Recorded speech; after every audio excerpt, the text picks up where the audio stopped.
cracking the code, vision boards explained. So vision boards, what are they?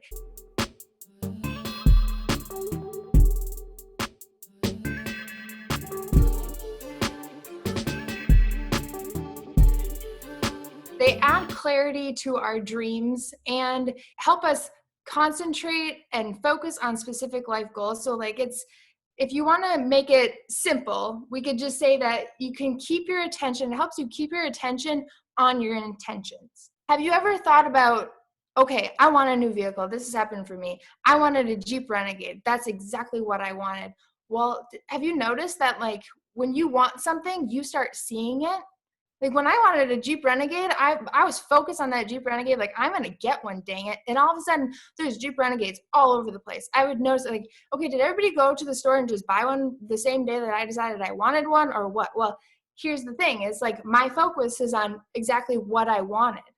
So that's what our vision boards are doing. We're going to go to designing your board. Say that the first goal is saving that $5,000, right? So you're going to put a photo of cash. It would say, save $5,000 by December 31st. Okay, you're going to put your SMART goal because that's what you're going to be saying. You're not just going to have that picture up there. You want to actually hold yourself accountable and be smart about it. Say goal number 2 is vacation in the Bahamas. You're going to have on your piece of paper or on your vision board next to the picture of the Bahamas, vacation in the Bahamas by July 31st and $5,000.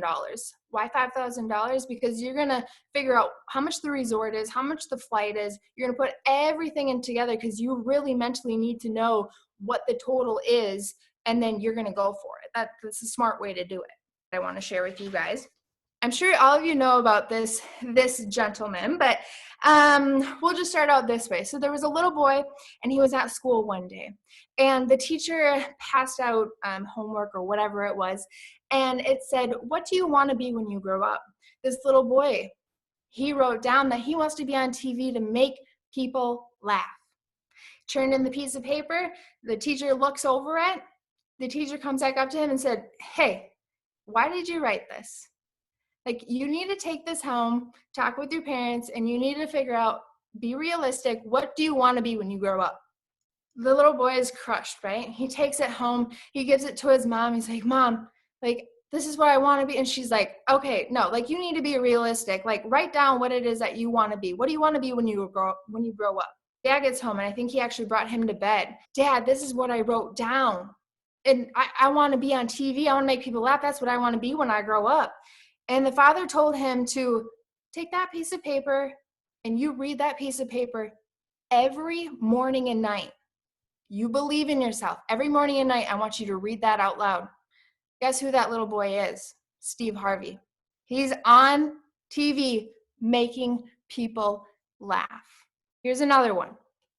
I'm going to give it to you guys right away. Jim Carrey. He wanted to be an actor so bad. And he just started imagining that directors would be interested in him. And then he would hear directors come say to him, I really like your work. So in 1990, he wrote himself a check for $10 million. And then in the memo, he put acting services rendered. And then he gave himself 5 years to do this. So in the date, he put Thanksgiving 1995.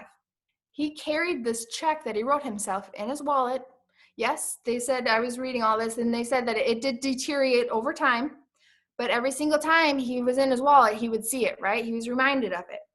Well, guess what? Just before November of 1995, he was scheduled to film Dumb and Dumber. It was obviously for these acting services rendered. The kicker is that he was offered a payment of $10 million. What the heck? What are we doing? Why are we not doing these vision boards?